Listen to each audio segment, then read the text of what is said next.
Hurricane Katrina, updated August 9th, 2019. Original November 9th, 2009. Early in the morning on August 29th, 2005, Hurricane Katrina struck the Gulf Coast of the United States. When the storm made landfall, it had a Category 3 rating on the Saffir-Simpson hurricane scale. It brought sustained winds of 100 to 140 miles per hour and stretched some 400 miles across. While the storm itself did a great deal of damage, its aftermath was catastrophic. Levee breaches led to massive flooding, and many people charged that the federal government was slow to meet the needs of the people affected by the storm. Hundreds of thousands of people in Louisiana, Mississippi, and Alabama were displaced from their homes, and experts estimate that Katrina caused more than $100 billion in damage. Hurricane Katrina, before the storm. The tropical depression that became Hurricane Katrina formed over the Bahamas on August 23, 2005, and meteorologists were soon able to warn people in the Gulf Coast states that a major storm was on its way. By August 28th, evacuations were underway across the region. That day, the National Weather Service predicted that after the storm hit, most of the Gulf Coast area will be uninhabitable for weeks, perhaps longer. Did you know during the past century, hurricanes have flooded New Orleans 6 times? In 1915, 1940, 1947, 1965, 1969, and 2005. New Orleans was at particular risk. Though about half the city actually lies above sea level, its average elevation is about 6 feet below sea level, and it is completely surrounded by water. Over the course of the 20th century, the Army Corps of Engineers had built a system of levees and seawalls to keep the city from flooding. The levees along the Mississippi River were strong and sturdy, but the ones built to hold back Lake Pontchartrain, Lake Bourget, and the waterlogged swamps and marshes to the city's east and west were much less reliable. Levee failures. Before the storm, officials worried that surge could overtop some levees and cause short-term flooding, but no one predicted levees might collapse below their design height. Neighborhoods that sat below sea level, many of which housed the city's poorest and most vulnerable people, were at great risk of flooding. The day before Katrina hit, New Orleans Mayor Ray Nagin issued the city's first ever mandatory evacuation order. He also declared that the Superdome, a stadium located on relatively high ground near downtown, would serve as a shelter of last resort for people who could not leave the city. For example, some 112,000 of New Orleans' nearly 500,000 people did not have access to a car. By nightfall, almost 80% of the city's population had evacuated. Some 10,000 had sought shelter in the Superdome, while tens of thousands of others chose to wait out the storm at home. By the time Hurricane Katrina struck New Orleans early in the morning on Monday, August 29th, it had already been raining heavily for hours. When the storm surge as high as 9 meters in some places arrived, it overwhelmed many of the city's unstable levees and drainage canals. Water seeped through the soil underneath some levees and swept away others altogether. By 9 a.m., low-lying places like St. Bernard Parish and the Ninth Ward were under so much water that people had to scramble to attics and rooftops for safety. Eventually, nearly 80% of the city was under some quantity of water.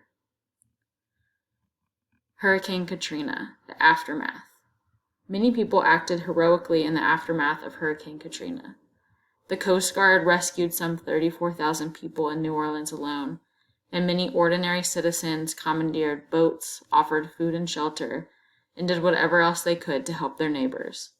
Yet the government, particularly the federal government, seemed unprepared for the disaster.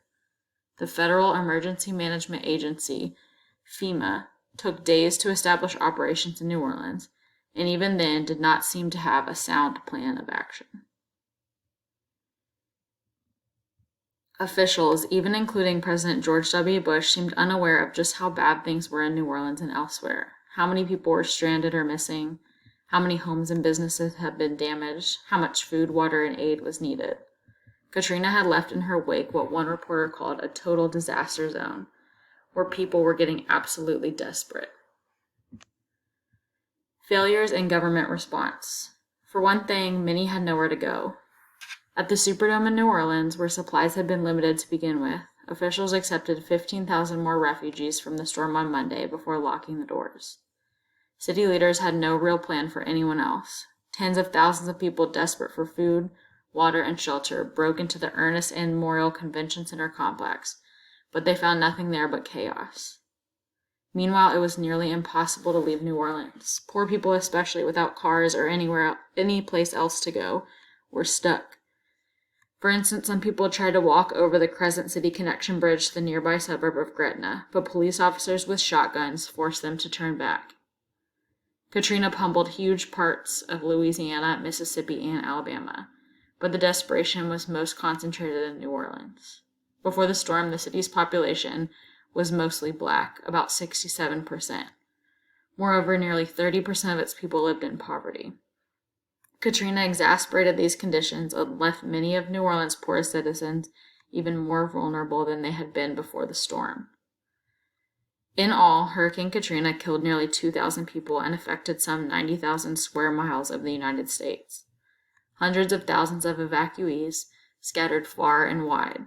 According to the Data Center, an independent research organization in New Orleans, the storm ultimately displaced more than 1 million people in the Gulf Coast region. Political fallout from Hurricane Katrina. In the wake of the storm's devastating effects, local, state, and federal governments were criticized for their slow, inadequate response, as well as for the levee failures around New Orleans, and officials from different branches of governments were quick to direct the blame at each other.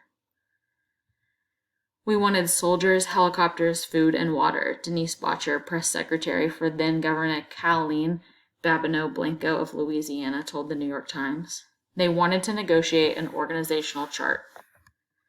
New Orleans Mayor Ray Nagin argued that there was no clear designation of who was in charge, telling reporters, "The state and federal government are doing a two-step dance." President George W. Bush had originally praised his director of FEMA, Michael D. Brown, but as criticism mounted, Brown was forced to resign, as was the New Orleans Police Department superintendent. Louisiana Governor Blanco declined to seek re-election in 2007, and Mayor Nagin left office in 2010. In 2014, Nagin was convicted of bribery, fraud, and money laundering while in office. The U.S. Congress launched an investigation into government response to the storm and issued a highly critical report in February 2006 entitled "A Failure of Initiative." Changes since Katrina. The failures in response during Katrina spurred a series of reforms initiated by Congress. Chief among them was a requirement that all levels of government train to execute coordinated plans of disaster response. In the decade following Katrina, FEMA paid out billions in grants to ensure better preparedness. Meanwhile, the Army Corps of Engineers built a $14 billion network of levees and floodwalls around New Orleans. The agency said the work ensured the city's safety from flooding for the time. But an April 2019 report from the Army Corps stated that in the face of rising sea levels and the loss of protector barrier islands, the system will need updating and improvement by as early as 2023.